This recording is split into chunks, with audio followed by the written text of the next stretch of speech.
ก็lagi hal lagi ni lagi happy Saturday เนาะ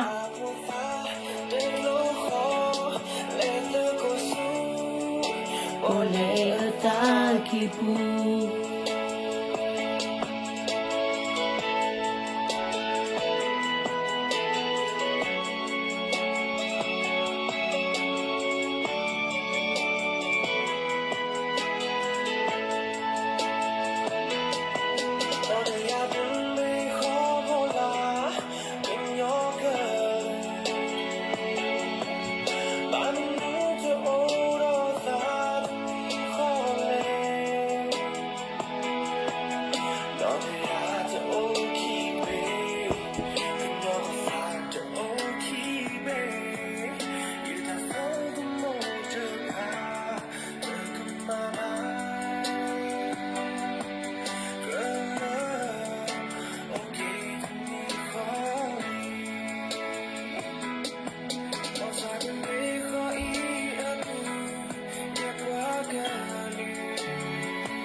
โอเคก็แล้วกันเนาะตะกอนใหญ่แล้วก็ขอเนาะ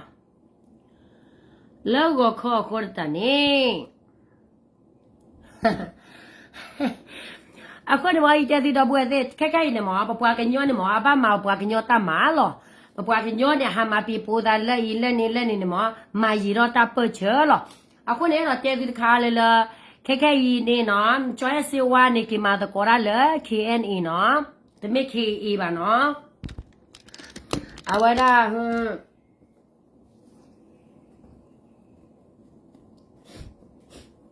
အဝဲကမာတကွာလက်ခဲနဲ့တကယ်လက်တရားဝင်နေပါမော်နော်ချုပ်မနေတမသာအခုရရတော့ဟဲ့ဒီစညောရာကမလက်စီဖို့ကဖို့တိပါလေခဲခဲနေမော်နော်ဘွာဘန်ပြဝရလေဒေါ်လာကြီးဘလို့နေဘွာမအော့ပါဟဖချဘွာလေပြေကြီးတော့ဘွာတာဘော်ဒီနေအဝဒတူလာဘွာဟီအိုဘွာခေါ်အိုဘွာခွေအိုဘွာထွီအိုမဒါဒီစီအိုဘလို့ဒီနေနော်အဝဒ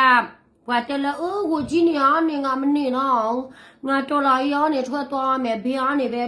ထောက်ပါမယ်ဒီရေမျိုးယာဒူရှိနဲ့မနေစင်တော့အဖြစ်လဲဆိုတော့သူတို့တွေကလောကကြီးပွားလာပြီလေသူတို့ကအေးလက်ရှိပြီလေနိုင်ငံခြားကိုလည်းရောက်နေပြီပြီးတော့လည်းချို့တွေကတော့သူတို့တွေကထိုင်းနိုင်ငံမှာဘာပြောလဲအချင်းချလို့ရပြီလေနော်အဲ့ဒါအကြောင်းမလို့ကျွန်မပြောချင်တာကပြည်သူတို့ရေကကြီးလူတချို့ကကြီးလူမျိုးပဲကျွန်မပြောမယ်နော်ပြီးတော့လည်းတချို့ PDF တွေကလေးတွေကလည်းကျွန်မတနာတယ်ဒီလားဘာဖြစ်လို့လဲဆိုတော့ဒီဝကြီးတွေပက်ဆိုင်ရဖို့ဒီ top ပို့တွေပက်ဆိုင်ရဖို့အတွက်သူတို့ကတက်နဲ့ပေးရတယ်ပြီးတော့လည်းအချင်းနဲ့ပေးရတယ်တေးမယ်ဆိုတော့လေဘယ်လိုပြောမလဲအလာကားတေးရတယ်လေဘာမှဟိုအာဇာနီတို့ဘာလို့မဖြစ်ဘူးလीနော်အဲ့ဒါကြောင့်မလို့ကျွန်မပြောချင်တာကဒီနေ့ကတော့နော်ဒီဒေါ်လာရေးမှာကရေလုံးမယ်ကရေပြည်နယ်အတွက်ကရေတွေပဲဖန်တီးရမယ်နော်ဗမာဆိုရင်မီအော်လက်စီမှာပြပြီးတော့လေးဝင်မှာကျွန်မပြောချင်ပါတယ်ငါပြမယ်ဆိုရင်လည်းသူများပြောမယ်ဒီမင်းအော်လည်းမိမတရားမင်းအော်လည်းမိမမဟုတ်ပါဘူးရှင်နော်ပြောမယ်နော်ဒီဖီတဲ့ကလေးတွေနော်နေတော့ကအေးဟာငါတို့ကရေနိုင်ငံလာငါတို့ကရေပြည်နယ်အေးချမ်းစင်နဲ့ရခိုင်နေရာမှာအေးချမ်းစင်နဲ့ကိတေးတာအတွက်စီစားပေးတယ်ဆိုရင်မင်းအော်လည်းနဲ့ပြပြီးတော့ပူပေါင်းပါနေတို့တွေကဒီအစိုးရကိုလိုက်တိုက်ပေးရဒီအစိုးရပလက်ပဲနေတို့အတိတ်ပဲအလာကပေးရပါတယ်ရှင်ဒါတော့မြင့်ပဲနော်ကျစကဲမူဘာမှဟိုဘာလဲပြောမလဲဟိုလီနာတခုမပါဘူးနော်ခဲကြီးနေနော်အဝဲအခုဒီဖာတယ်မအကြောင်းဒီဖာတယ်မတယောက်နဲ့ညောက်အကြောင်းပါနော်မတော့ခိုင်တို့လားအိုးသူတို့ဖေရလိုက်တာငါတို့ကရင်နိုင်ငံထူထောင်တာလေသူတို့ဖေရလိုက်တာဒီလားငါတို့ကရင်နိုင်ငံထူထောင်တာငါတို့ကော့တူးလေ KTL လေထူထောင်တာကိုပိုင်အုတ်ခွဲ့ကိုပိုင်အုတ်အုတ်ချုပ်ခွဲ့နော်ပြီးတော့မြန်မာနိုင်ငံကနေခွဲထွက်တယ်ဒီအဖိုးသမီးထိုးတွေကတော့မြန်မာနဲ့ခွဲထွက်တာမဟုတ်ဘူးမြန်မာလူမျိုးဗမာနဲ့ပြပြီးတော့လိုးမှာဒီကော့တူးလေအစိုးရနှစ်ခုစလုံးကွာတယ်အတူတူမဟုတ်ဘူးနော်ပြောမယ်ဆိုရင်ပညာသားပညာတက်အော်လေ့လာမှုရှိရောပြောဒါမှမဟုတ်ရေလေငါကြည့်ရတာလေနေတော့စကားပြောတာဘယ်လိုမျိုးလဲမသိဘူးဒီလူကကော့တူးလေထူဆိုရထူတော်မဲ့ဒါမဲ့ဘယ်လိုမျိုးလဲဆိုတာလဲနေတော့မသိဘူးပြီးတော့လဲ KTL လေအစိုးရထူတော်တာလဲဘယ်လားနဲ့တော့လဲနေတော့မသိဘူးနေတော့ခွဲခြားမှမတတ်တာပွေးဖားနေတာပဲပြောတက်နေတာဟိုနော်နေတော့အတွက်ကျမအရှက်တယ်သီလားဒီမှာကျမမမိုးလေနော်သူကတော့စိတ်ကတော့နည်းနည်းထိခက်မယ်လို့ထင်ပါနဲ့ဘာဖြစ်လဲဆိုတော့ဘွဲစီဝါဘာလဲဟို KNA နော်ငါတို့ကရေချစ်ပြပူပေါတာဘာကိစ္စမှမရှိဘူးနော်ဘာကိစ္စဘာမှမရှိဘူးငါတို့ကရေအချင်းပြပူပေါတာဒါတော့ကောင်းတဲ့အကျိုးပဲနော်ငါတို့အတွက်ကောင်းတဲ့အကျိုးပဲနေတို့ဖီရဲ့အတွက်မကောင်းဘူးဆိုတော့မတက်နိုင်ဘူးနော်အခုနေဝရဟမမောတော့နေတော့စစ်တိခက်လို့ထိပါနဲ့အရာဆိုတဲ့ဘွဲစီဝါဆိုရတော့လေဒီကရေပြင်းနေမှာကရေပြင်းနေမှာလေကောင်းတဲ့ကောင်းစော်တွေကလားစိတ်တက်တဲ့ကောင်းစော်တာမကောင်းတရားမှမကောင်းဘူးအဲစီဝါပြောမယ်မမွေရနော်ဆိုတာအချင်းအနေနဲ့အားရတယ်တိလားstupid ပေါ့နော် stupid ဆိုstupid အချင်းအနေနဲ့stupid လောက်ရတယ်နေကဒီလူကဟိုမှာသွားလဲဒီမှာသွားလဲဆိုပြီးတော့ဒီလားနဲ့လူငွေပဲသူများယူပြီးတော့လေသူများထွက်သွားမှာပဲဘာဖြစ်လဲဆိုတော့နေတိတဲ့ဒေါ်လာရေးနဲ့သူတို့လုံတဲ့ဒေါ်လာရေးကမတူတာနော်ဒီမှာမမစိတ်ရတော့နေတိခဲ့တယ်ဒါပေမဲ့သူစိတ်မအောင်သူပြလိုက်တာပေါ့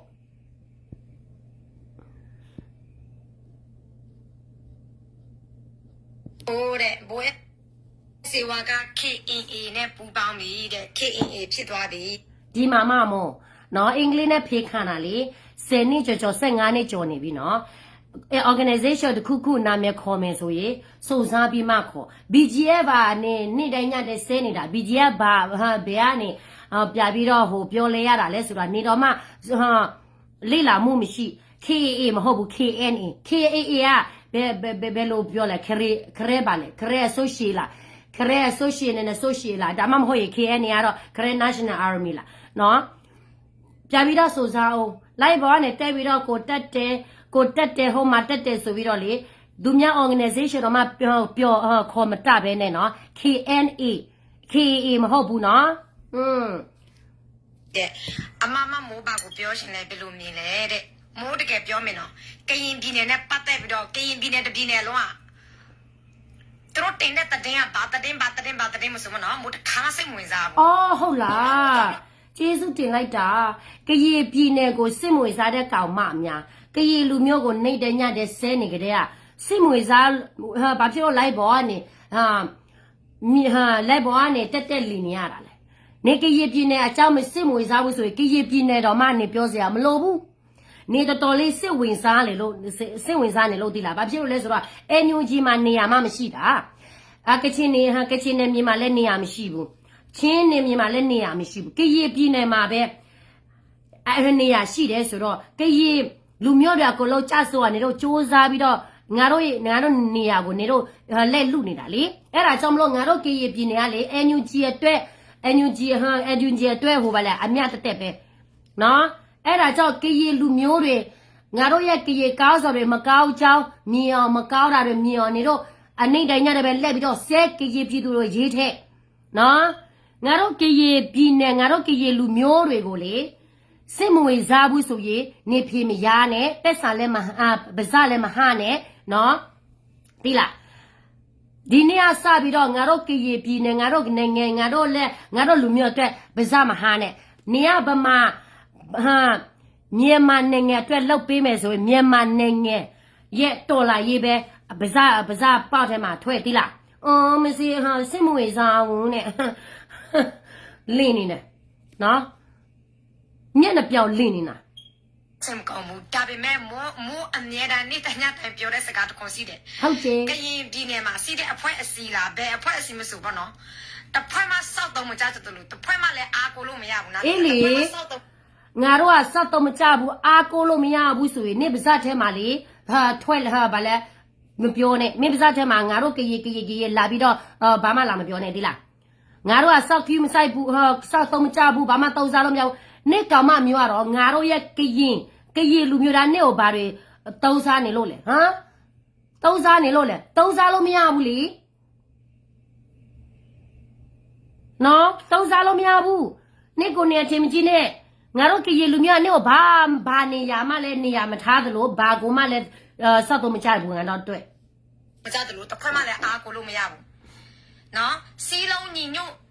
ကိုရလူမျိုးကိုရတီနယ်ကိုပြန်ပြီးတော့ကာကွယ်မဲ့အဖက်အစည်းဆိုတာမရှိဘူးလူမျိုးနဲ့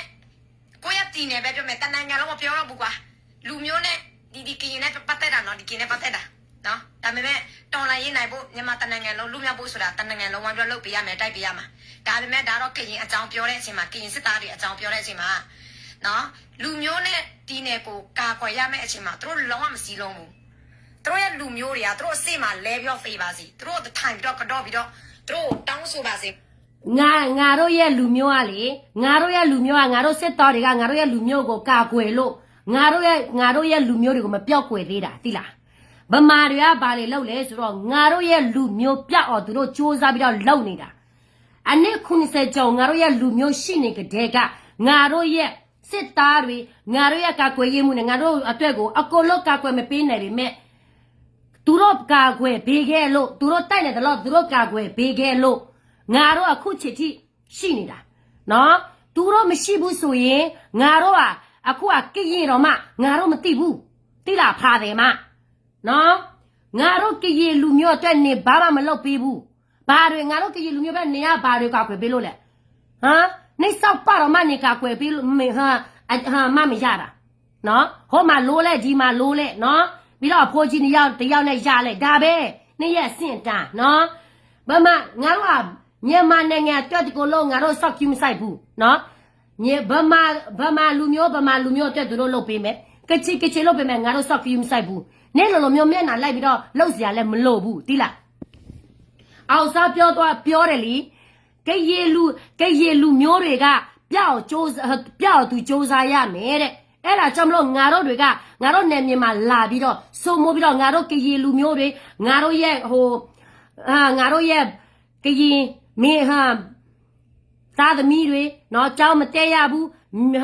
အမျိုးသမီးတွေပဒိတ်ချိတ်ခံရနော်ငါတို့ရဲ့ကောင်းဆောင်ရှိနေလို့ငါတို့တွေကိုကာကွယ်တဲ့ကောင်းဆောင်ရှိနေလို့ငါတို့ကရေအခုချစ်တိမပြော့ကွယ်သေးတာတိလားကရေစကားပြောတတ်သေးတယ်ကရေနဲ့မြဘဲမှာလဲကရေကဘာလဲဆိုတာငါတို့သိနေတာငါတို့ရဲ့ကောင်းဆောင်ရှိသေးလို့ငါတို့ရဲ့ကောင်းဆောင်စောက်တုံးကြလို့နော်စောက်တုံးမကြတာနေရမစုကြီးနော်နေရမစုကြီးနေတို့ရဲ့ဗမာလူမျိုးကြီးဝါဒတိလားစောက်တုံးမကြတာသူတို့အာနာသေးမယ်ဆိုရင်သူတို့ဘာပြောလဲတိလားတေးသားတွက်လို့ပေးရမယ်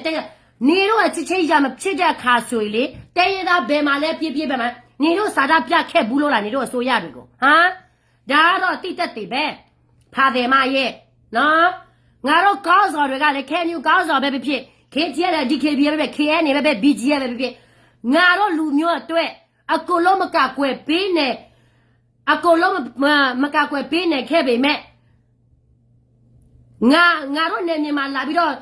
အရေလိုမျိုးလာစုံမလို့မရတော့ဘူးတိလားသူတို့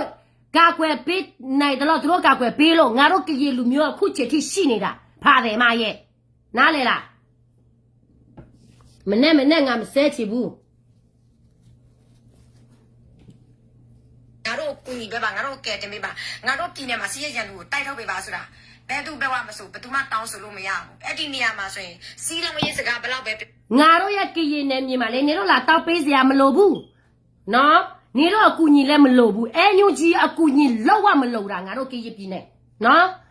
နေတို့လာရှုပ်လို့ငါတို့ကရင်လူမျိုးအခုအချက်မဟာတမဟာ6တမဟာ9တမဟာ3အကုန်လုံးဒုက္ခတွေရောက်နေပြီနေတို့ဘာတွေလုပ်ပေးနေလို့လဲဘာမှမလုပ်ပေးဘူးနော်အမေစုနာမည်နဲ့တိုက်ပြီးတော့အလုတ်စားနေတဲ့လူ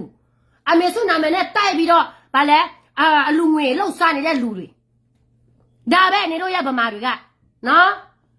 အချစ်ရဖြစ်ပြီးဆိုရင်လေတရေသားစီမှာပဲတရေသားကိုချိနေတယ်လို့လေးစားနေတယ်လို့ဘာတွေညာတွေနောက်ကြတော့လဲဗမာပဲဒီလားဖာတယ်မမို့နော်ငါတို့ကောင်းစော်အကြောင်းကမပြောချင်ဘူးဆိုရင်နေပါးစမဟာနဲ့ဒီလားပါးစတော့မှပိတ်လိုက်နော်အပေါ်ကနေပိတ်အောက်ကနေပိတ်အကုန်လုံးပိတ်နေပြောညီညွတ်ရေးစကားဘလောက်ပဲပြောသူတို့လက်မခံဘူးနော်သူတို့နဲ့တော့စီလုံးမယ်ဆိုရင်ကြားချကန်ကိစ္စနဲ့သူတို့နဲ့စီလုံးလို့ရတယ်လောင်းကစားကိစ္စနဲ့သူတို့နဲ့စီလုံးလို့ရတယ်ဟုတ်တယ်ငါတို့နေမြေငါတို့ဘာပဲလို့နေတို့နဲ့မဆိုင်ဘူးနော်နေတို့နဲ့ပြည်တော်မှာတွားလို့တာမဟုတ်ဘူးနော်ဟိုရကိုမြို့ထဲမှာတွားလို့တာမဟုတ်ဘူးငါတို့ရဲ့ကရေပြည်နယ်ငါတို့ရဲ့ကရေနယ်မြေငါတို့လှုပ်ချစ်တယ်လို့လှုပ်မယ်နေတို့ရဲ့ညူကြီးနဲ့မဆိုင်တယ်လို့ဘာဖွဲ့စီမလည်းမဆိုင်ဘူးနော်လာဝေးဖားမနေနဲ့ငါတို့ကိစ္စငါတို့ရှင်းနိုင်တယ်လောက်တဲ့လူကအပြည့်ရှိတယ်ဆိုရင်သူများဖားလို့မိတယ်မယ်ဆိုရင်ဖားမယ်နော်តែငါတို့ကရေတမျိုးသားလို့လာပြီးတော့စော်ကားစရာမလိုဘူးကောင်မရဲ့သိလားမျိုးမစိမ့်မ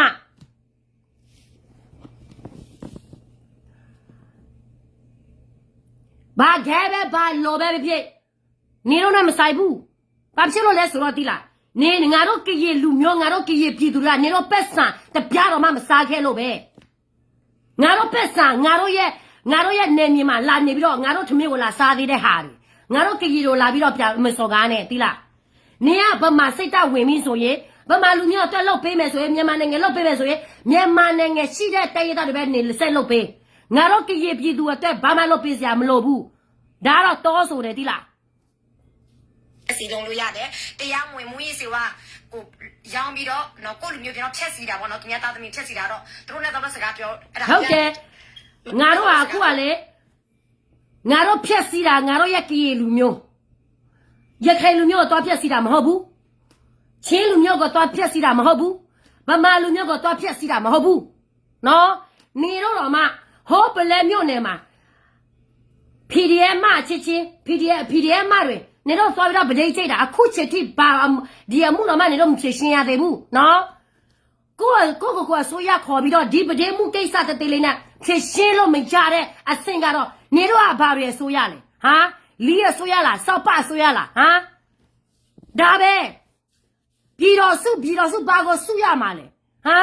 အခုကလေဘယ်လိုလဲတမဟာရေမူလားဘာမူလဲမင်းမတယောက်3ယောက်4ယောက်နော်ပြည်တော်မစုဘူးနေတော့တွေကလီတွေစောက်ပတွေလိုက်ပြီးတော့စုနေတာတခိုးသမျှနော်တခိုးတော်လာရင်မလို့9နှစ်အတွင်းမှာဘာမှတိုးတက်မှုမရှိဘူးတိုးတက်မှုမရှိလို့နေရအခုချေတိခွေးတောင်စားဖြစ်နေတော့ဖာတယ်မရဲ့ငါတို့ကရေပြည်နာဘာမှလာဝေဖန်စရာမလိုဘူးနေကရေမပြောတယ်နော်ကရေစိတ်တမရှိဘူးဆိုရင်ကရေကိစ္စနဲ့အပြည့်ပဲထွက်သွားလဲလာဝေဖန်မနေနဲ့ငါတို့ကောက်စားမကောက်ဘူးဆိုငါတို့ပဲဝေဖန်နေသိလားအဲ့ဒါရတယ်သူတို့နဲ့စီလုံးလို့ရတယ်မကောင်းတဲ့အရာတွေတရားမဝင်တဲ့အရာတွေသူတို့နဲ့စီလုံးလို့ရတယ်ဟုတ်တယ်အညူကြီးလဲဒီလိုပဲနော်အာနာလူချင်းတဲ့ကိစ္စဆိုရင်အညူကြီးနဲ့တွားဆွေးနွေးလို့ရတယ်အာနာမလူချင်းဘူးဆိုရင်အညူကြီးနဲ့တွားဆွေးနွေးလို့မရဘူးသူတို့ကအာနာရှင်စစ်မင်းရောလည်းမတလောက်ထိမစိုးဘူး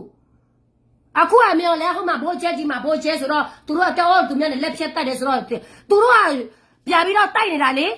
မင်းလည်းသူတို့ပြပြီးတော့တိုက်နေတာလေသူတို့အစိုးရကိုသူတို့ပြပြီးတော့ဟိုတဘောဖြစ်နေတာလေသူတို့အစိုးရသူတို့အဖြစ်မှာပေါ့ပြီးတော့လည်းဘာဖြစ်လို့လဲငါတို့ကေပြည်နယ်မှာလာတယ်လာပြီးတော့ငါတို့ကေလူမျိုးတွေကအကုန်လုံးထိသွားရောထိကုန်ရောဒါကဘာလို့ကြောက်လဲနေတို့ရဲ့မဆုကြီးကဖွဲ့စည်းတယ်ကြောက်ပဲတိလားငါတို့အေးစိနေခဲ့ပြီနော်ငါတို့အေးစိနေခဲ့ပြီစိတ်မတတာငါတို့စိတ်ဟကေပြည်နယ်မှာစိတ်မဖြစ်တာစနေကြော်တယ် NCS ထိုးထားတာရှင်းနေပြီးတော့နောက်နေ့လဲစနေကြော်တယ်စိတ်မဖြစ်တာငါတို့ပြည်သူအေးစိနေရပြီနေတော့ကြောက်ဗမာချစ်ချစ်ရဖြစ်တဲ့ကြောက်ငါတို့ကေလူမျိုးတွေပြည်သူတွေကလည်းဒုက္ခရောက်နေတယ်တမဟာချောင်းမှာအေးရကလည်းပြက်စီဘာမှသွားမလုပ်ပေးဘူးပြီးတော့ဒီဖာတယ်မှာဟောအော်စတြေးလျမှာအော်ပြီးတော့ဖေခံပြီးတော့အော်ပြီးတော့ဘာမှဘူးမသိဘာမသိငါတို့ပြည်သူဘာမှမလုပ်ပေးဖာတယ်မရဲ့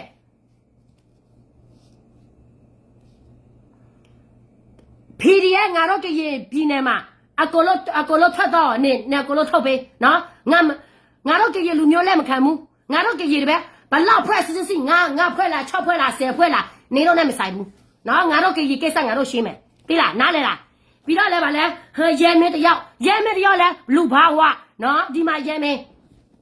စကမ်မှုမျက်နှာကိုသေချာကြည့်စားနော်ရဲမင်းနေတော့တွေကလေမင်းရောလေကိုကျဆိုတော့လုံးမအာနာရှင်မင်းရောလေကတော့နေတော့အာနာရှင်လို့ခေါ်တယ်ဒါပေမဲ့နေတော့လည်းအာနာရှင်ပဲအာနာရှင်တူပဲနော်မင်းရောလေကျဆိုတော့နေတော့လုံးမယ်ဇောပါပြရတယ်ဟောအညာမှာပြတိုက်ငါတို့ကေရပြည်နယ်မှာလာမတိုက်နဲ့ပြီးတော့လေငါတို့ကေရချစ်ရဖြော့နေတော့လုံးနော်ဘယ်လိုမျိုးလဲမသိဘူးလူဘာဝတဲ့လူတွေရတယ်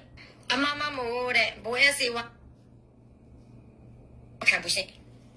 နော်လက်ခံတဲ့သူကမဟုတ်ပြောမယ်100ရာခိုင်နှုန်းကလက်ခံမဲ့သူကပေါ့နော်လက်ခံမဲ့သူက100ရာခိုင်နှုန်းဆိုရင်99.9ရာခိုင်နှုန်းပဲရှိမယ်ပြောမှဆိုတော့1ယောက်2ယောက်ပဲရှိမယ်ကွာအကောင်းဆိုတာနားလေပြောအကောင်းဆိုတာကရင်ပြည်နယ်မှာလက်နဲ့ကန်တဲ့သူကလူကောင်းဆိုတာကောင်းတဲ့ကရင်စစ်သားဆိုရင်1ယောက်2ယောက်ပဲရှိမယ်အများဆုံးလူရင်းတူစင်းဖြည့်ပေးမယ်ဟုတ်တယ်နော်ဟုတ်တယ်1ယောက်2ယောက်ရှိမယ်ဆိုရင်တို့တည့်ရတဲ့နဲ့မဖြစ်တော့လာစိနေရတာလေဟမ်1ယောက်2ယောက်ရှိပါစေ3ယောက်ရှိပါစေ1ယောက်ရှိပါစေသူတို့အဲ့ဒီတရားနေရောက်ရှိနေလို့ပဲငါတို့ကရေလူမျိုးအခုချစ်တိမပြောက်သေးတာငါတို့ကရေလူအခုချစ်တိ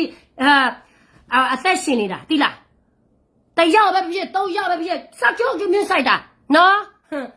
ဒါပေမဲ့ငါတို့လူမျိုးတော့အပြည့်အဝရက်တီပေးမှာပဲနားလေလားနေလို့ရအညူကြီးကြတော့ဝကြီးကြတော့ဘာလဲတခိုးသမျှတွေတက်ပဲအခုဟိုမှာဘာလဲမူရီမြန်မာတယောက်အရာ NUG မပေါ့နော် NUG ဝကြီးပေါ့အခုချမ်းသာနေပြီပြီးတော့မျက်နှာအကလို့ပြင်လိုက်တယ်သူမျက်နှာအကလို့ပြင်လိုက်ပြီးပြင်လိုက်တော့လဲဟိုဝကြီးမလောက်တော့ဘူးဘာဖြစ်လို့လဲသူတို့လိုချင်တာကိုသူတို့ရပြီလေအေးစိနေလို့ရပြီလေအဲ့ဒါကြောင့်မလို့တော်လာရေးလောက်စားစရာမလိုတော့ဘူးလေအဲ့ဒီတော့သူတို့ထွက်သွားပြီဒီဖာတယ်မတယောက်ကတော့ကနာကြပါအောင်ရှင်ငရုတ်တရားတော့6000ပါအခုက9000ရတယ်ပါပြီရှင်1000ပဲလိုနေပါတော့တယ်ရှင်အေး နေဘလောက်ပဲတလောက်ကြီးအော်တိလာဖာတယ်မနေရဲ့တော်လာကြီးကဘယ်တော့မှမအောင်မြင်ဘူးဘာဖြစ်လဲတခိုးများလို့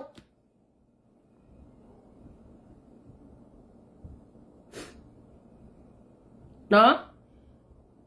တခိုးများလို့တိလာဒီမူရေမင်းမလည်းမြည်ငယ်လေဒီမူရေမင်းမတယောက်လေ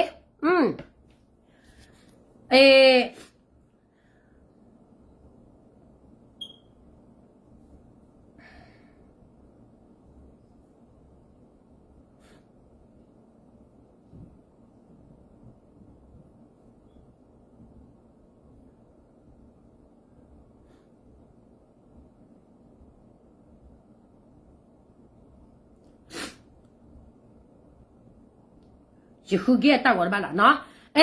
ညနာကလို့သူပြုတ်ပြနေပြီသူ့ကိုသူဟာသူ့တော်မနေတော့မမိဘူးနော်ပြီးတော့ငါကိုကြည့်မလို့ဘူးနောက်ကလေးကနေပဲဟိုထိုက်လိုက်မယ်နောက်ကလေးထက်ပါဗောအစီပြနေပြီလေနော်ငါတို့ကြည်ပြနေမှာလေသူများစီမှာလိုက်ပြီးတော့တောင်းစားနေတာမဟုတ်ဘူးမမို့ရဲ့နော်ငါတို့ကြည်ပြနေမှာလေငါတို့ကားစားမကောင်းပါစေငါတို့ရဲ့လူမျိုးပဲသူတို့ဖိနေတယ်ငါတို့ရဲ့လူမျိုးကိုစီမှာပဲသူတို့လိန်စားညာစားတယ်ဟောချင်းနဲ့မြေမှာတွားပြီးတော့လိန်စားညာစားတာမဟုတ်ဘူးရခိုင်ပြည်နယ်မှာတွားပြီးတော့လိန်စားညာစားတာမဟုတ်ဘူးမြန်မာနိုင်ငံမြန်မာမြို့ထဲမှာတွားပြီးတော့လိန်စားညာစားတာမဟုတ်ဘူးသိလားအဲ့ဒါကြောင့်မလို့ငါတို့ရဲ့ကရင်ကောက်စော်တွေကနေ NUG ကောက်စော်ထက်အစင်မြင့်တယ်ဆိုတာနေသိဖို့သိလားငါတို့ကရင်ပြည်နယ်ပါပဲဖြစ်သိလားနေပါစားမဟာနဲ့နေအပေါက်ရှိတဲ့ဟာတွေကိုကလို့ပိတ်လိုက်လာမစော်ကားနဲ့မကူညီချင်ရဲ့ဘေးကနေဖဲဒီလား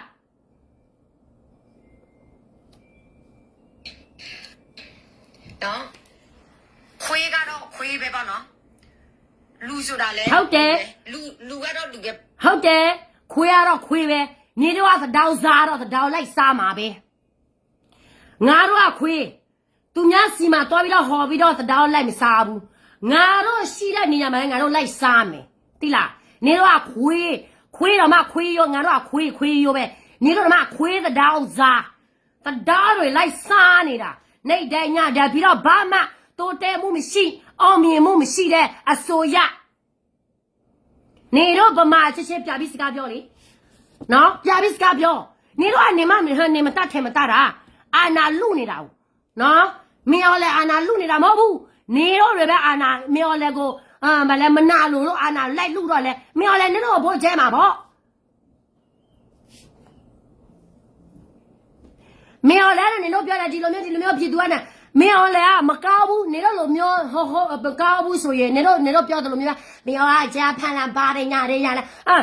သူ့မှာပြည်သူမရှိဘူးဆိုရင်သူ့နိုင်ငံမှာသူပဲလို့လုပ်မလဲသူ့မှာထောက်ခံတဲ့လူရှိလို့ပေါ့ဒီလားနေတော့လဲဒီလိုပဲအကြီးရဆိုရင်သူများထင်တာအမေစုနာမည်နဲ့ PDF ဖြစ်လာတာဒီလားနော်အမေစုနာမည်မလို့နော်မဆုကြီးနာမည်မပါဘူးဆိုရင်အလူခံလည်းမရဘူးဒီတော်လာရေးမှလည်းလုံးမရဘူးဘာဖြစ်လို့လဲမဆုကြီးကအော်ဆန်းသမီးဖြစ်ခဲ့လို့သူများအထင်ကြီးပြီးတော့သူများဟာသူ့ကိုဘာလို့ပြောမလဲကောင်းစားဖြစ်အောင်တင်ချင်လို့အဲ့ဒီကိစ္စတစ်ခုပဲဒီလားစတော့မကြတဲ့ဟိုကောင်းစားတွေတက်လူဆိုတာလေလူပဲလူကတော့လူပဲပေါ့နော်ခွေးဆိုတာခွေးပဲလူကဘယ်တော့မှခွေးမဖြစ်လာဘူးခွေးဆိုရင်လည်းဘယ်တော့မှလူမဖြစ်လာဘူးโอเคနော်ဟုတ်တယ်လေအမေမွေးရမှမတူတာလူကမွေးနေတယ်လေခွေးကနေမွေးနေလေဘာဒီလားစကားပြောနေတာလေဟမ်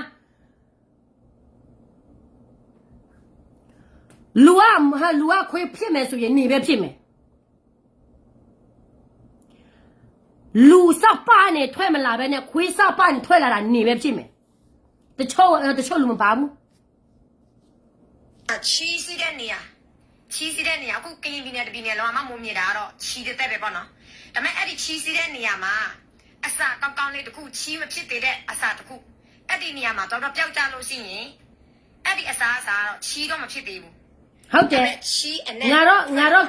ငါတော့ကရင်ပြည်မှာချီးအန်တော့ပဲဖြစ်ဟာချီးအန်တော့ပဲထွက်ဖြစ်ဘာပဲဖြစ်ငါတော့ဗမာကျုံမဖြစ်တော်ပြီနော်ငါတို့ကသူများချီးကိုသွားမစားဘူးနေရဗမာချီးကိုစားနေတာ နေကိုနဲ့ထင်ကြီးနဲ့ငါတို့ကြည်ရတယ်ငါတို့ကြည်ချီပဲပါပဲဆဆပါပဲဆဆစားလို့နိုင်တယ်နေတော့မှကြည်ချီကိုမစားဘူးဗမာချီကိုစားနေတာသူများမစားချင်တဲ့အစားသူများခြံတယ်တွေကကိုနင့်ကိုသူများပေးစားတာနင့်ကိုနေမသိလို့သိလားဖာတယ်မရဲ့မျိုးမစင်မနော်မျိုးအဲ့ဒီအကြမ်းမှာမျိုးတော်မှမစင်ဘူးသူများကိုလက်ပြီးတော့စော်ကားနော်ပြီးတော့ KN နေတော့မှခေါ်မတကိုချက်လဲခြင်းနဲ့ KN နေမှာ KA လို့ခေါ်နေတယ်လေလာမှုမရှိဘာမရှိအိုးနို့မရှိပညာမတနော်ဖေခန်တလို့ဒီအဖိုးကြီးဟာဒီအေကလေးအဖိုးကြီးနဲ့ယူပြီးတော့ကိုယ်ထေကြီးဒီအေကလေးအဖိုးကြီးမှဒီအမေရိကန်မှာအများကြီးရှိတယ်ဖေခန်တလို့တခုပဲခါမနိုင်ဘူးငါမျိုးပြော့မှာဆိုလို့ဒီလားမျိုးမစီမရဲ့အဲ့ဒါမှမပြောတာနားလေလားနော်အစာကောင်းလေးတစ်ခုကချီးတော့မဖြစ်သေးဘူးပြီးလူတွေစားလို့ရတယ်လူတွေအတွက်ကိုကဲတင်လို့ရတယ်ဘယ်လိုခေါ်မလဲအစာတွေငတ်နေတဲ့ချိန်မှာပေါ့နော်အဲ့ဒီအစာစားလို့ရတယ်ဒါပေမဲ့အဲ့ဒီအစာကချီးစီးတဲ့နေရာမှာပျောက်ကျသွားလို့ဆိုရင်ဘယ်သူကကောက်စားမလဲဘယ်သူမှကောက်မစားတော့ဘူးကောင်းပေမဲ့လည်းချီးနေဟာကောက်မစားတော့ဘူးဘယ်သူပဲကောက်စားဘယ်သူမှကောက်မစားနေနေပါစားလို့လားဟာနေချီတော့မှဘယ်သူမှမစားဘူးတိလားဗမာဂျုံမရဲ့မျိုးမစင်မရဲ့နော်ဒီဗီဒီယိုမှာနေပြောတော့ပါလေဟာကရေအကြောင်းတွေတကရေတဲ့တွေပါပဲတင်ငါစစ်မွေစားဘူးဆိုဘာဖြစ်လို့မနေ့ကကရေတွေထက်ပြီးတော့ပြစောကားနေတာလဲဒီမှာမျိုးမစင်မနေ့ရဖီတွေရကိုလုံးငါတို့ကရေပြည်နယ်မှာငါတို့ကရေနိုင်ငံမှာအကိုလုံးထုတ်လိုက်NUGလဲငါတို့လက်မခံဘူးနော်ရှိတဲ့ဖီတွေငါတို့ကရေပြည်မှာထွက်သွားငါတို့မလိုလားဘူးဘာ CDM လားဘာလေးညာတွေလားဘာဒုက္ခမမလိုလားတာငါတို့ကရေပြည်နယ်မှာနော်နေတို့နေရနေတို့ပြနေတို့နေရမှာဘာနေရမှမရှိဘူးဘာဖြစ်လို့လဲငါနဲ့အတွင်းမှာဘာကိုမှထိတ်ချုပ်တဲ့နေရတနေရမရှိဘူးလေမြော်လည်းနဲ့ပြဖူးပေါပြီးတော့ပြဆွေးနွေးပြီးတော့ငါတို့တိုက်ရသားကိုတကယ်ချစ်တယ်ဆိုရင်တိုက်ရသားနဲ့ပြဆွေးနွေးဒါပဲလိုက်နဲ့ကြပြီးတော့ပြတောက်ပြစရာမလိုဘူးနားလေလားဖာတယ်မမျိုးမစင်မဗမာဂျုံမဘာမှဘူးမသိဘာမသိကြရတမိုင်းမသိမြန်မာနိုင်ငံအဲ့ချောင်းလောက်ပြမယ်မြန်မာနိုင်ငံဟာတမိုင်းကမှဘာမှမသိဗမာကျောင်းငါတန်းအောင်ပြီးတော့ဖင်လိုက်ခံတဲ့အဆင့်နော်ဗမာဂျုံမရဲ့နေ့ရက်ဝကြီး NUG တွေကတလောက်ထိပဲနင်တို့ပြောတယ်လို့ပဲဒီမှာတိုက်မယ်ဟိုမှာတိုက်မယ်ဆိုရင်လေတိုးနဲ့အသွေးမှမပြောနဲ့ငါနဲ့အသွေးမှလေနည်းနည်းပါအောင်မြင်မှုတွေပါတယ်ပြည်သူရှင်းမှာဖော်ထုတ်ရပြီအခုကဘာမှဖော်ထုတ်လို့မရဘူးတခိုးတွေပဲနေတော့စစ်စစ်ပြပြီးတော့ပေါ်ထုတ်ကြတယ်ဟုတ်မကြီးပြကိစ္စဟောပတ်စာဘလောက်သူတို့ဒူလင်းလဲနေပစာထမတော့မဟာဘူးနော် NUG လေးစားတာကြတော့ဘာမှမပြောဘူးငါတို့ကရေလူမျိုးငါတို့ကရေပြည်နယ်မှာငါတို့ကရေလူမျိုးပဲငါတို့လေးစားမယ်ဆိုဘာမှမဖြစ်ပါဘူးသူများလူမျိုးမှာတွားပြီးတော့လေးစားတာမှမဟုတ်တာနေပစားပေါ့မချင်နဲ့ဒီလားနားလေလားဖာတယ်မငါတို့ရ BGL လားဘောချစ်သူလားဘာပဲလို့နေနိုင်မဆိုင်ဘူးသူ့အပြည့်ရှိတယ်ဆိုရင် तू ခံမယ်ငါတို့တမျိုးသားလို့လာပြီးတော့စော်ကားစရာမလိုဘူးနေတို့ရဲ့တော်လာရေးကတခိုးတော်လာရေးမလို့ငါတို့စင်မွေစားတာတိလားတခိုးတော်လာရဘယ်လိုအမြင်ပါလဲပက်စာ1000သွားမယ်ဆိုရင်900သူတို့လက်ထဲမှာရောက်တယ်မျက်နှာပြင်လိုက်တယ်အေးဝယ်လိုက်တယ်ခြံဝယ်လိုက်တယ်ခွေးတွေကိုလည်းဝယ်လိုက်တယ်နော်နေရတယ်နေရဲ့ NG ဝကြီးခွေးတကောင်တော့မှတတ်မောမရှိဘူးဆိုတာနဲ့ကိုနေတိလားနေအော်နေတဲ့နေအခုအော်နေonline တဲ့အချိန်မှာသူများအရှင်းမှာခြံထဲမှာမဟုတ်ဘူးနော်အရှင်းမှာပေးဟောမယ်နေမအော်နိုင်တဲ့အချိန်မှာဆိုရင်နေရမမိုးဆိုတာဘာတူလဲဆိုတာသူတို့မသိတော့ဘူးဆိုတာနဲ့ကိုနေသိထားတာဒီလားဖာတယ်မနော်နေလို့ဆင်းရလေနေရဲ့ energy ဝကြီးခြံထဲမှာတော့မှပေးဝေဘူးနေရဲ့ဆင်တန်းကနေရမရှိတော့သူများတောင်းစားနေတာစကဲမွားတော့တောက်ချခံရပြီစကဲမွားတောက်ချခံရတာစကဲမွားကျင်နေတဲ့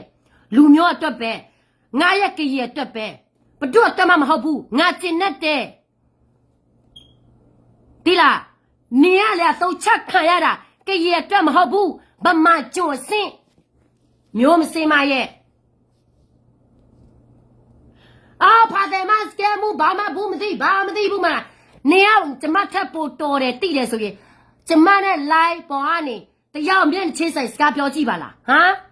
နေကဘာမင်းကိုတွေထုတ်ချင်တာလဲကျမဘာမင်းကိုနဲ့ဘယ်လာမင်းမလဲဆိုတာနေဖြစ်မနိုင်ဘူးမဟုတ်လားနေဖြစ်မနေတော့ငါ့ကိုစေခေါ်မရဲတာမဟုတ်လားဟမ်ငါ့ကိုစေခေါ်ရဲတယ်ဆို live ပေါ်ကနေမျက်ဟာနေရောက်မျက်နှာချင်းဆိုင်စကားပြောလို့ရဲတာပေါ့အပြေမှာပဲအော်လို့တတ်တယ်လေအပြေမှာပဲနေကအပြေမှာနော်ချာပြေမှာပဲအော်လို့ရဲတယ်ချာထဲမှာဆိုရင်သူများမပေးမဝင်တာဒါနေရဲ့စင်တားပါတယ်မရဲ့မပြော အဒီမှာအခုပဲနေမနေ့တော့ဟာဟိုတနေ့တော့ကရေပြင်းနေကိစ္စတွေပါတယ်နေစောက်ချင်မဆိုင်ဘူးဆိုအဖြစ်လို့မနေ့ကလိုက်ပြီးတော့နောက်တစ်ခေါက်ပြပြီးတော့ကရင်ပြည်နယ်ကဖတ်တီကြီးတွေမင်းတို့လိန်တာနဲ့လဲတာတော့မခွဲတတ်ပဲလဲတလူလူနဲ့လိန်နေကြတာစောက်ဆက်ပြမရှိတိတ်ခါဒါတော့နေက NUG ကိုနေပြောနေတာပဲ NUG ကလည်းဒီလိုပဲလဲနေတယ်လို့တာနေတယ်လို့နိုင်ငံရဲ့တိနေတယ်လို့ဘာနေတယ်လို့လူဟာလက်ပြီးတော့လိန်စားညာစားတွေတက်ပဲနော်ပြီးတော့ဒီအဝတ်အမ်ဘဟာအမေရိကန်မှာရောက်တဲ့တချို့လဲတတိပြုတ်ကိုပြီးဟောနေမြန်မာရှိနေတဲ့လူတွေလဲကြီးစားတလုံးမှမရှိပြီးတော့သူတို့ရနေတဲ့အလူငွေတွေကဟောပြည်သူထောက်ပံ့နေတဲ့ငွေမဟုတ်ဘူးနော်တခြားနိုင်ငံထောက်ပံ့နေတဲ့ငွေတော့မှဘယ်ကနေရောက်နေတာလဲဘာဖြစ်လို့နေမြေတမြေမှနေတော့ထိချုံလို့မရတာလဲဟမ်ဘာနေမြေမှထိချုံလို့မရတဲ့အပြင်သူများကိုလက်ပြီးတော့စော်ကနေတို့ရဲ့တော်လာရဲ့အောင်မြော်အရေးလောက်အောင်ပြီးမှငါတို့ရဲ့ကရေလူမျိုးလားငါတို့ရဲ့ကချင်လားဘဒူကအလောက်မလောက်တာလဲတော့လာဆဲနော်ကိုတော့မှစောက်တော့မကြဘူးသူများကိုလက်ဆက်နေတာအရှက်မရှိတာနော်ငါတို့ဖားထီလားလူအလဲနေတာလားငါတို့လဲနေတာဘဒုနေရာမှာသွားလဲနေတာမဟုတ်ဘူးနေတော့ပဲသူများဟိုမှာလဲဟိုမှာသွားလဲဒီမှာသွားလဲမအောင်မြင်ရလဲပြတောက်စားဒါပဲနေတို့ရဲ့အဆင့်တန်းနော်မမို့ဟုတ်မှာအညာမှာဗလဲမြို့နယ်မှာပါလဲဘုန်းကားကိုအလုံးမရှိပါမရှိဘုန်းကားထောက်ပြတော့လဲဘာဘဒုမှသွားပြီးတော့ဟိုဗလဲဘုန်းကားကိုအလုံးမရှိဘူးဆိုရင်ဘုန်းကားဘာပြည်သူကိုဘာလို့လုံနေလို့လဲပြည်သူဘာမှဖြေမတဘူးလေဘာဖြစ်လို့လဲဒီအချက်လာနေတော့ရဲ့ NUG လူကြောက်မာတဲ့လက်ချက်ပဲလေပြည်ဘုန်းကားကိုဘုန်းကားနေရာကိုလူချင်လို့လူချင်ပြီးတော့ပြည်သူကိုတောင်းစားပြီးတော့ဘုန်းကားကိုလက်ပြီးတော့ဟိုဘာလဲစာသားပြခိုင်းနေတယ်ဒါနေတော့ရဲ့အရှင်းတန်းလားဒါအာနာရှင်လုံးဟဲ့တိလား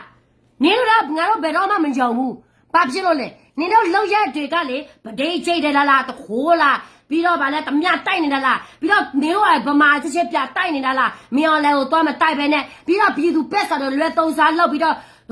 အာနာချက်ပြလူကြတယ်နော်ဖာတယ်မရဲ့မျိုးမစီမဘုန်းNUG အာရီကနေပေါ်လာတာပြည်သူလက်ခံနေတဲ့တော်လာရင်ပြည်သူလက်ခံနေတဲ့ကောင်းဆောင်နေတော့မှသာနော် NUG ကနော်နေတော့မှသာပြည်သူမထောက်ခံပဲနဲ့ဘာတက်ရသားမှမထောက်ခံပဲနဲ့ကိုမြန်မာနိုင်ငံမလဲကိုစားပြူးတဲ့ရှက်မတက်ဘူးနော်ရှက်မတက်ဘူးနေတော့ဘဒုကဟိုမြန်မာနိုင်ငံကိုစားပြူးဘယ်မှာလဲစားဘယ်မှာလဲတက်ရသားရက်ဆက်ထိုးရက်စားโอเคရေအတွက်ရခိုင်အတွက်ချင်းအတွက်ဘယ်မှလဲစာချုပ်ရှိလားနေတော့တွေကဟိုတရေသားတွေမြန်မာတနိုင်ငံလုံးကိုစားပြုဆိုတာစာချုပ်ရှိလားမရှိဘူးလေနေတော့အာနာယူနေတာကိုလေစားညာစားမလောက်သေးဘူးနော်တမျှတော့မှတိုက်နေတယ်ပြီးတော့ NUG ကိုချွေးတာဘာလို့လဲဘာမှမလုပ်ဘူးဘာမှမဖြစ်ရှင်းဘူးအဲ့ဒါကြောင့်တော့ငါတို့ကရေရွာခွဲထွက်တာဖာတယ်မရဲ့ဒီလားဗလဲမြို့နယ်မှာဘုန်းကားရတဲ့နေရာမှာသူတို့လိုချင်တယ်ဘုန်းကားဂိတ်ထော်တော်မှာသူတို့လိုက်ပြီးတော့တမတိုက်နေသေးတယ်ဘာတွေလဲနေတော့တကဘာဆိုရလဲဘာအဆင့်တားလဲပြီးတော့ဘာတွေအာနာတွေလိုက်ယူနေတာလဲကျမပြောနေတာနေတော့တကဘာလဲဗမာအမေအွန်လိုင်းနဲ့တိုက်တာမဟုတ်ဘူးအခုဒါနေတော့ဗမာချစ်မင်းအွန်လိုင်းကိုအာနာရှင် လုတ်ခေါ်ပြီးတော့နေတို့တွေကအာနာရှင်ဖြစ်သွားတာတိလားဖာတယ်မဟမ်မျိုးမစင်မငါတို့ကရေလူမျိုးလာမထီးနဲ့ငါတို့ကရေလူမျိုးဘာပဲလို့နေတို့နဲ့မဆိုင်ဘူးတိလားအမရကဆိုကျမကရေမတယောက်အနေနဲ့ကရေလူမျိုးတယောက်နဲ့ကရေပြည်သူကိုစားပြုအနေနဲ့ PDF တယောက်မှငါတို့ကရေပြည်နေမှာမနေစိတ်ချင်ဘူးပြီးတော့နေတို့ PDF သင်ရင်ဟာမင်းတို့ PDF ကြဆုံးတာတွေပါတယ်ငါတို့နဲ့မဆိုင်ဘူးနေတော့နေမတထိုင်မတလို့တေရတာဒီလားမဆုချီနာမဲတခုနဲ့ဟောအမေဆုဆိုပြီးတော့တိုက်ပေးတယ်ပြီးတော့လုံဟာနိုင်ငံရဲ့တမတာလုံစားနေတယ်ဘာရအောင်မြင်ပါလဲဘာမှမအောင်မြင်ဘူး PDF ကလေးတွေစကမ်မှုပြောမယ်နော်နေတို့ကိုမရော်ရဲဒီကနေပဲအလာကားသိလိုက်ဒီလားအလာကားသိလိုက်ငါပြောမယ်နေတော့အမေအဖေရှိလားအမေအဖေစီမပြသွားရိုးပြပြီးတော့လှုပ်စားဒီလားအတင်မခံချင်ဘူးဆိုရင်နေတော့ကောက်စားလှုပ်စားနေတဲ့ကောက်စားတခိုးတွေတက်ပဲအခုကဘာဖြစ်သွားလဲပက်စာခိုးနေတာအခုကသူတို့အချစ်ချဲဝိုကြီးတွေကရဖြစ်တယ်နေတော့ဟောမှာစစ်တက်တာကြီးစားမရှိဘာစားစားမှမရှိဆေးမရှိဘာမရှိတခုခုဖြစ်လဲနေတော့အလကားတရားတာပဲ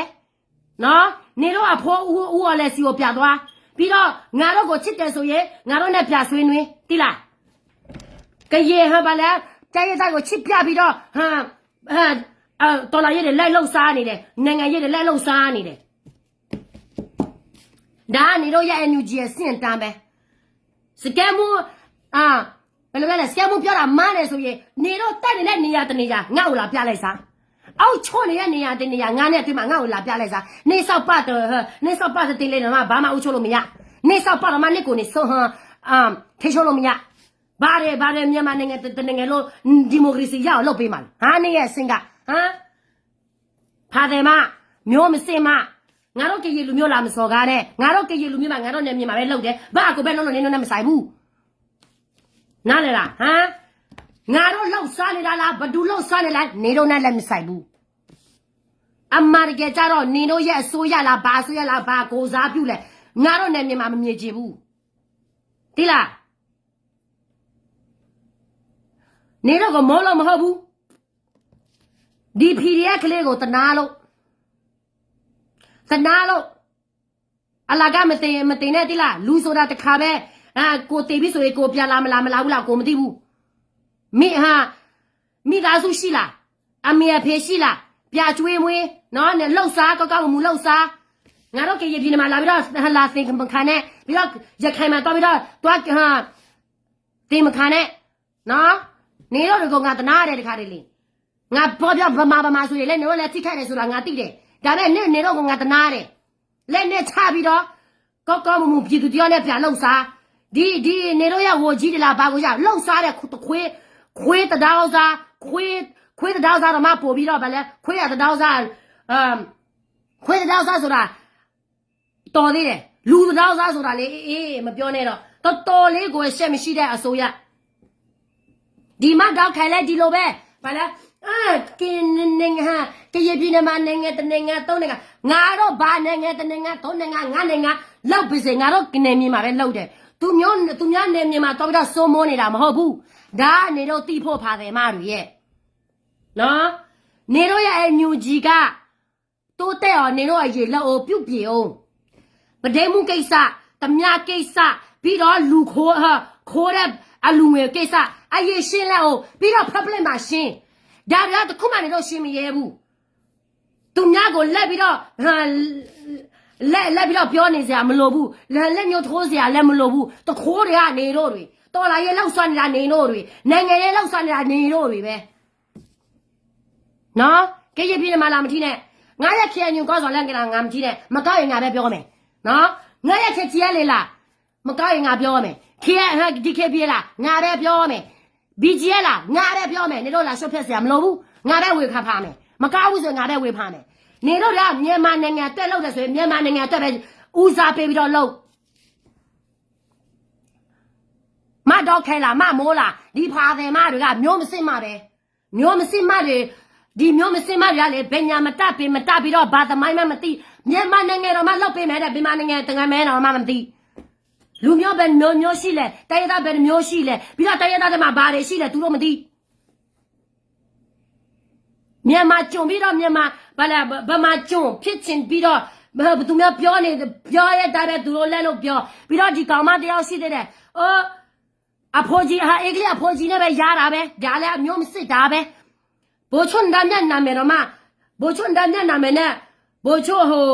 စဘာဦးကြီးနာမည်တော့မှခွဲလို့မတပြီးတော့ဟိုဘာလဲသူများနိုင်ငံ passport တွေပဲလာပြီးတော့ဝေဖန်ရဲသေးတယ်လူနဲ့ရတော့မှနာမည်ကြီးနဲ့လူပဲခွဲတော့မှမတဆောက်ဆက်ကိုမရှိတာတိလားအခုကကျမဗမာစကားပြောတာသိမတသေးလို့နော်သိတတ်မယ်ဆိုရင်တော့ကိုလောက်ကလေငါစီခေါ်အကိုလောက်ကစီခေါ်အခုတော့မစီခေါ်ရဲတယ်နော်တရားမျက်နှာချင်းဆက် live ဘောနဲ့တိုက်ကြည့်စားနေတော့ကျမခက်ဖို့တော်တယ်ဆိုရင်လာလို့ရတယ်ပိုမတော်လို့ပဲငါ့ကို block ထားတယ်နော်ငါတော့ comment လက်ဒီဖာတယ်မမမိုးငါ့ကို block လိုက်တယ်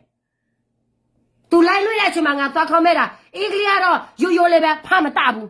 KN နေတော့မှ KA တဲ့ဟောဖာတယ်မဘာမှစောက်စစ်မရှိအဆင့်တာမရှိအဆင့်လည်းသွားမရနောက်လည်းသွားမရသူများခိုင်းနေသလိုလောက်ကြုံမ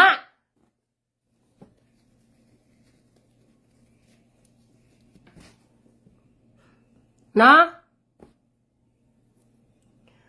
ငါတို့ကရပြင်းနဲ့လာပြီးတော့ဝေဖန်မနေနဲ့နေတို့တွေကိုလို့နော်မတောက်ခိုင်းလာပြီးတော့ဗာလဲဒီကမ္မနဲ့ရောက်ရှိသေးလဲဘယ်သူလဲမသိဘူးသူတို့ယောက်ျားတော့တွေ့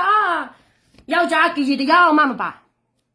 ယောက်ျားတဲ့ကကြီးတရားအောင်မပါဆိုတော့လေသူတို့တွေကကြုံဖြစ်တာမစမ်းပါဘူးငါတို့တွေကတော့အင်္ဂလိပ်လူချင်းရိုလိုချင်တာလားရိုလိုရငါတို့အမေရိကန်ရောက်တာ15နှစ်ကလေးကရောက်တာအသက်15နှစ်ဘတုကိုပဲလိုလို့ရတယ်မလိုဘူးဖေတော်မှမရဘူးပြီးတော့ဒီလူတချို့ကကြီးတွေကလေတိလားအင်္ဂလိပ်နဲ့ယူပြီးတော့လေသူ့ကိုသူအင်္ဂလိပ်နဲ့ကိုပြီးတော့ဒီအင်္ဂလိပ်ကပါလာလောက်တယ်လားဟမ်ငါတို့ယောက်ျားလိုမျိုးပဲအလုပ်သွားလုပ်နေတယ်ဘာအစင်းမှမရှိဘူး lawyer လည်းမဟုတ်ဘူး doctor လည်းမဟုတ်ဘူး teacher လည်းမဟုတ်ဘူးကျောင်းဆရာလည်းမဘာအစင်းမှ professional အကြောင်းမှမရှိဘူးငါတို့ယောက်ျားလိုပဲသွားလုပ်တယ်ပြီးတော့သူတို့ထစ်ချင်းနေလိုက်တော့ပြီးတော့သူတို့ဘာလဲတိလားပက်စာတကြလို့ချင်းနေဆိုရင်သူကလက်ဖြားနဲ့လိုက်တောင်းမှသူများပေးတာပြီးတော့အိမ်နေမယ်ဆိုရင်လေသူကလောက်တယ်ယောက်ျားလောက်တယ်တယောက်တဝဲတဲ့ငါတို့ကရေမှာလေတမိုင်းဒီလိုမရှိဘူးရှင်ငါတို့ကရေလူမျိုးမှာလေပက်စာလေယောက်ျားမင်းမအကလို့အပြီးတော့လေယောက်ျားလိုချင်တာကိုပဲယောက်ျားတောင်းနေတာနော်ငါတို့ဖင်လက်ခံရသေးတယ်လိုချင်တဲ့ပက်စာတကြသမားလိုက်ပြီးတော့တောင်းရသေးတယ်အဲ့ဒီကလေးကနေတော့ကျမထက်ညက်လို့ပဲဟေးမျိုးမစင်မတွေရဲ့မျိုးမစင်လို့ငါတို့ကရေလူမျိုးကိုပြစော်ကားတာငါတို့ကတော့ဘာလဲဖြစ်ငါလူမျိုးကောင်းပါစေမကောင်းပါစေငါပဲဝေဖန်မယ်ငါပဲပြုတ်ပြင်မယ်မပြုတ်ပြင်စင်ချင်ဘူးဆိုရင်နေတို့တွေကကရေဖြစ်ပြီးတော့ငါတို့ကရေလူမျိုးမပြုတ်ပြင်စင်ချင်ဘူးဆိုရင်မပြုတ်ပြင်နဲ့ကိုကြီးမတောင်းဘူးနားလေလားဖာတယ်မတို့ရဲ့အခုကငါတို့ကရေဘာလဲနိုင်ငံခွဲထွက်တာလေသူတို့ကဖေးရလိုက်တာသူတို့ဖေးရနေတာလေငါမပြောချင်ဘူးဒီလားပြီးတော့လေသူများဒီလောက်ကလောက်လဲမဟုတ်တာတွေလက်တင်မဟုတ်တာသတိတွေလက်ပြောပြည်သူတွေကပြည်သူဘာလဲထင်မမြင်မအောင်လောက်ဖြစ်အောင်သူတို့လိုက်လို့ပြောလက်ပြောလက်ရေးဒါနေတော့ရဲ့လူရုပ်မှာအဆင့်တာငါတော့ကရေကလေရိုးသားလို့ဘာဒီလိုမျိုးအဆင့်တာမလုပ်ဘူးကရေတွေကဒီလိုအဆင့်တာလုပ်မယ်ဆိုရင်ဒီကရေကမစစ်ဘူးသွားကြည့်လိုက်မျိုးမစစ်တဲ့လူပဲနော်မျိုးမစစ်လို့ပြောတာနားတယ်ဆိုရင်ကိုတမိုင်းကိုလူမျိုးဘာတွေလဲဆိုတာဘာတွေခံစားရရလဲဆိုတာပြပြီးတော့စုံစားဆဲတာတခုနဲ့လာမလုံးနဲ့ဒီလားဖာတယ်မတို့ရဲ့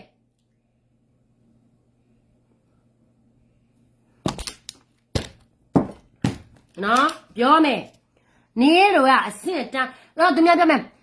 မတ်တော့ခဲနဲ့သူ့ရဲ့တငယ်ချင်းရောက်လာမျက်နာကတော့ပျောက်လာပါလေမသိဘူးသူတို့မျက်နာတွေကရုပ်ဆိုးနေတာလားဒါမှမဟုတ်ရင်ဘာတွေထည့်ထားနေတာလည်းမသိဘူးနော်ပြောမယ်နော်စကဲမူဘာမှလိလာမှုမရှိဘူးပဲစကဲမူလိလာမှုမရှိဘူးနေတော့ပြောရအောင် နေတော့တော့မမြက်နဲ့စကဲမူနဲ့မြက်နဲ့ချေးဆိုင်မရဲဘူးနော်ကောက်ကွယ်ထင်ကြီးနဲ့နော်ကိုလောက်ဝထင်ကြီးနဲ့ဒီစကဲမူကဗမာစာတခါမှမသိဘူးနော်နေတော့ကြောင့်ဒီတလောက်ထိဗမာစကားပြောတတ်လာတာဂျေစုတင်တယ်ဒါပေမဲ့လာမစော်ကားနဲ့ငါရဲ့ကရေလူမျိုးနေကရေဖြစ်ပြီးကရေလူမျိုးအတွက်ဘာမှမလုပ်ပေးဘူးဆိုရင်အဘေးကနေဖေးသိလားနားလေလားနေတော့တိဖို့ဖာတယ်မမျိုးမစင်းမရဲ့ဒီမာမမို့နေလိုကောင်မမျိုးကလေကရေစီရဲထဲမှာမရှိသလိုငါတို့ကရေလူမျိုးအတွက်နေဘာမှလုပ်ပေးစရာမလိုဘူးကူညီလည်းမတောင်းဘူးနော်ဒီစကဲမို့ကနေဘလောက်ပဲဆက်ဆောက်ကိုကြည့်မိဆိုင်ဘူးနေတော့တဖွဲ့လို့ကိုစေခေါ်နေတာနော်တယောက်နဲ့တဖွဲ့လို့ကိုစေခေါ်နေတာနေမတောက်ခဲလာဒီဖာတယ်မနေရောက်လာဘယ်ကောက်မှနေတာနေလာတဖွဲ့လို့ကိုစေခေါ်နေတာနော်နေတော့အထင်သေးနဲ့ဒီကရေမကနေတော့ထင်တယ်လို့မျိုးအော်ငါဆဲမယ်ဆိုကြည့်လို့မျိုးပြတခြားမနနာမျိုးလားဘဒူကနေဆဲသူတို့ကတော့ရှော့ဟန်နေကိုပြန်ပြောချင်တယ်လေနေကဘာအဆင်မှမရှိတာသူများတချို့လူကပြန်မပြောချင်ဘူးလေဒါပေမဲ့ကျမတော်မနေကိုပြန်ပြောတာနော်ငါတိတ်ခါတော်လေးကြာနေပြီသီလားဒါပေမဲ့ပြောမှနေတိတာနေကိုငါတင်ပေးရမယ်လူမှုရေးဆက်စာရေးလားဘာပဲလိုမျိုးလုပ်ရမယ်လဲတော်လာရေးလားနိုင်ငံရေးလားငါနေကိုတင်ပေးရမယ်ငါနေထက်တော်လို့ဆီယာမဖြစ်နေတာသီလားနေကဖင်ခါဆီယာမကျမတို့ဆီယာမနဲ့ဆီယာမစစ်နော်ဖာတယ်မရဲ့မျိုးမစေမဒီမျိုးမစေတဲ့လူတွေပဲဒီလားငါတို့ကရေလူမျိုးကိုလိုက်ပေါ်နေတဲ့ပြီးတော့ဘာတွေလဲပြောနေတာလည်းမသိနာမည်လည်းခေါ်မတပြီးတော့လည်းရာစုပါလဲဟိုhistory ပြောမယ်ဆိုလဲသူတို့ပြောမတသူတို့မရှက်ဘူးလားမသိဘူးဒီကမစကပြောတာစင်တမ်းမရှိဘူးစင်တမ်းမရှိလဲနေလာစေခေါ်မရဲဘူးဆိုတာငါသိတယ်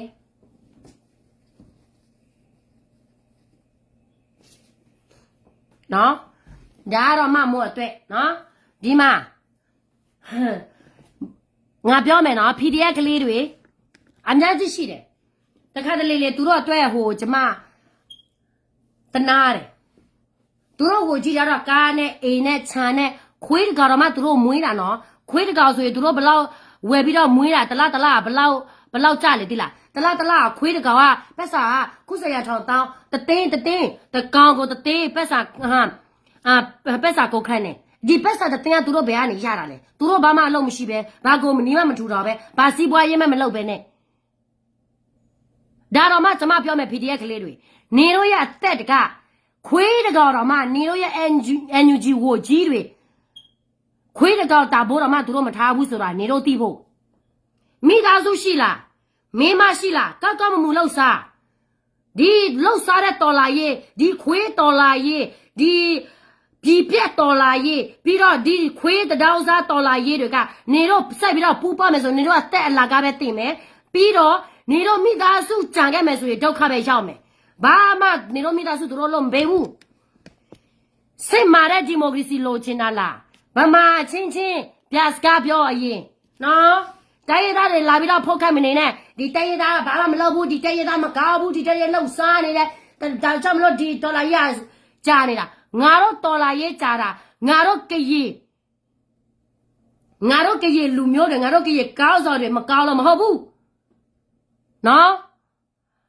အဲ့ဒီအကြားထဲမှာအများကြီးပြဿနာတွေရှိတယ်နေတော့မသိဘူးနေတော့စင်းနေတာပဲဒီလူမျိုးကိုပြောက်ဒီလူမျိုးပြောက်နေတော့လဲလုံနေတာအခုကဗမာလူမျိုးကြီးဝါဒစိတ်ဓာတ်တွေတက်ပဲလဲလုံနေတာနော်ပြမင်းအော်လည်းနဲ့ပြပူပေါင်းပြီးတော့ငါတို့ကရေအတိုင်းအသားစီမှာပြန်လာခဲ့ဆွေးနွေးဘာဘယ်လိုဒီမိုကရေစီမျိုးလိုချင်တာလဲပြောနော်မဆုကြီးငါနဲ့အသွေးမှာNLD အစိုးရဖြစ်နေတာငါတို့ကရေအတွက်ဘာတွေလုပ်ပေးနေလို့လဲဘာမှမလုပ်ပေးဘူးပြီးတော့စုချင်တယ်လားစုချင်မယ်ဆိုအဲ့ဒီငါနဲ့အသွေးမှာစုလို့ရပြီဘာဖြစ်လို့မစုတာလဲတိုင်းရသားတွေကိုအခွင့်အရေးမပေးချင်လို့လေနော်အခုချိန်မှာတိုင်းရသားတွေကလည်းငါတို့ပြောပါတယ်ကြာနေလာမပြောနဲ့ဒါရိုးနေပြီနေလို့ရပမာစိတ်ကဒီ1980လက်ဒီလိုပဲကျောင်းသားတွေအများကြီးတက်လာခဲ့တယ်တဲရသားစီမှာ ပြီးတော့သူတို့ရှင်းပြတိုက်ကြတော့ကော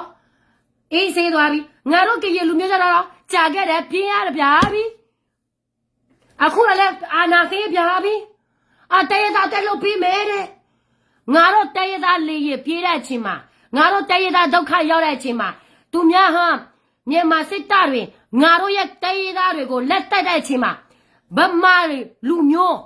ရာကုန်မလားမတလေးမလားနေပြီးတော့မလားတယောက်မှငါတို့ရဲ့တေးသားအတွက်စာသားပြမပြခဲ့ဘူးနော်အခုကလူမျိုးဆွဲတာမဟုတ်ဘူးဒီလမ်းစဉ်ကမကောင်းတဲ့လမ်းစဉ်မလို့ကျွန်မပြောနေတာဒီတိုင်းသားကိုတကယ်ချစ်တယ်ဆိုရင်ရက်ခိုင်နဲ့ရက်ခိုင်နဲ့မြင့်ကရင်နဲ့မြင့်ကချင်နဲ့မြင့်ချင်းနဲ့မြင့်ငါတို့ပြေးရတဲ့စစ်တပ်ငါတို့ကိုလက်တိုက်တဲ့အချိန်မှာနေတို့တွေကဗမာလူမျိုးဗမာပြည်သူငါတို့အတွက်တွေကနေတို့စာရပြပေးရမှာငနေတို့ဘယ်လိုလုပ်ရမလဲသိလားအစိုးရတို့ရဲ့သူတို့ကလည်းအခွင့်အရေးပေးပါဦးပါတယ်လုတ်ခဲ့ဘူးလို့လားတောင်းပေးခဲ့ဘူးလို့လားမတောင်းခဲ့ပေးခဲ့ဘူးအဲ့ဒါကြောင့်တော့နေတို့စိတ်တက်တာငါတို့သိထားပြီးသားနော်လာမစော်ကားနဲ့ငါတို့ကရေလူမျိုးလာမစော်ကားနဲ့ငါတို့ကရေလူမျိုးငါတို့ပဲအလုပ်ပဲလုပ်မယ်နေတို့တွေကဗမာဂျုံဖြစ်နေတယ်ဆိုရင်ဖြေဗမာဘယ်တော့မှဒီမိုကရေစီမရဘူးဘယ်တော့မှမအောင်မြင်ဘူးဆိုတာငါသိထားပြီးသားအဲ့ဒါကြောင့်တော့ငါတို့ကရေခွဲထွက်တာဒီလားမအောင်မြင်ပါဘူးဆိုနေမှမအောင်မြင်တဲ့ကိစ္စတခုဘာတွေငါတို့စောင့်နေရမှာလဲဘာတွေမျောလေးချက်ရှိနဲ့စိတ်ပြီးတော့ယုံရမှာလဲမျောလေးချက်လည်းမရှိတော့ဘူးနေတော့ကလည်းယုံလည်းမယုံတော့ဘူးခွဲထွက်ပြီငါတို့အတွက်ဘာမှမပူနဲ့ငါတို့ကကြီးအတွက်ပဲငါတို့ဆက်လုပ်မယ်တိလားဖာတယ်မမိုးရဲ့တော့ခါရဲ့ဗမာကျုံဖြစ်စလို့ရဲ့ဒီဗမာနေရာမှာပဲနေကကြီးပြည်နယ်မှာလာပြီးတော့ဆုံးဖြတ်မနေနဲ့နော်ဖာတယ်မမျိုးမစိမမျိုးမစစ်တက်ပဲငါကျမကကြီးကောင်းဆောင်ကျမကကြီးလူမျိုးကိုစော်ကားနေတဲ့လူတိုင်းမှာမျိုးမစစ်တဲ့လူတွေတက်ပဲ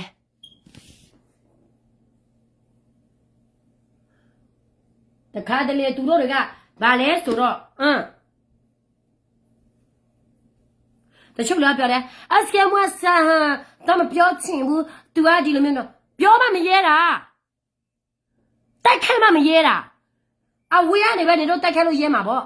မျက်နှာချိတ်ကလည်းမျက်နှာချိတ်ဆယ်လာပြီးတော့တိုက်ခိုက်ပါလားဟမ်တရောက်မှမကြောင်ကျမစီခေါ်တာနားလေလားပြောချင်ဘယ်လာကြတော့ပြောမှုတာနော်အတလည်းလူမျိုးဆွဲယုံတာဒီ discriminate တာချိုးမနာဒီအမေရိကမှာဘက်စာရှိတိုင်းဒီလူကိုစုမယ်ဒီလူကိုစုမယ်ဘက်စာရှိတယ်လို့ရမယ်လို့သူတို့ထင်နေတယ်ဘက်စာစကားလာမပြောနဲ့ကျမဘက်စာကိုလိုချင်နေဆိုရင်ချားတာလာတာကြာပြီဒီလားကျမစိတ်ချားတာပဲလိုချင်တယ်ဘက်စာချားတာဘာလို့မလို့လဲ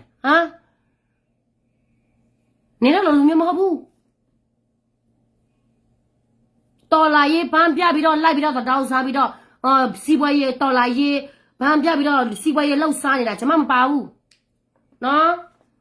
နေဒီကောင်မကပြောပြမယ်ဒီကောင်မကနာမည်စကဲမှုနော်ကျွန်မကရေလူမျိုးတမျိုးလို့အတွက်ရက်တီပေးနေတာနော်ဒီတော်လာရေးပက်ဆံမလို့ချင်းလို့တော်လာရေးကိုဘန်းပြပြီးတော့မတောင်းစားဘူးနော်နေတဲ့ညတဲ့ဒီကောင်မအလုပ်သွားလုပ်တယ်ညဘက်အချိန်ရှိတယ်ဆိုရင်တတိကိုပြောတယ်ထိုင်ပြီးတော့လှုပ်ရှားနေတဲ့တော်လာရေးထဲမှာငါမပါဘူးဒီလူတွေကစင့်တမ်းမရှိဘူးနော်ကျမကအစင့်တမ်းမရှိအောင်နေတော့ကျမကိုလာပြောရအောင်နေတော့ဘာတွေရှင်းစီလို့အတားနေရှိလို့ငါ့ကိုလာပြီးတော့ compare လုပ်ပြီးတော့လာနန်းနေလာနန်းနေရတာလေတရောက်မှကျမချီတော့ပေါ်မှာတဲ့လို့မရဘူးနော်ဒီဖာတယ်မမိုးမတော့ခိုင်နေသူ့ရဲ့တငယ်ချင်းတယောက်မျက်နာပဲလို့မျိုးလည်းမသိဘူးသူတို့မျက်နာဖေးလာမရနဲ့ဂေးရည်နဲ့မြင်နဲ့နော်ဒါမှမိုးနဲ့သူ့ရဲ့တငယ်ချင်းတချို့ဂေးရည်မျိုးမစစ်တဲ့ဂေးရည်တွေအတွက်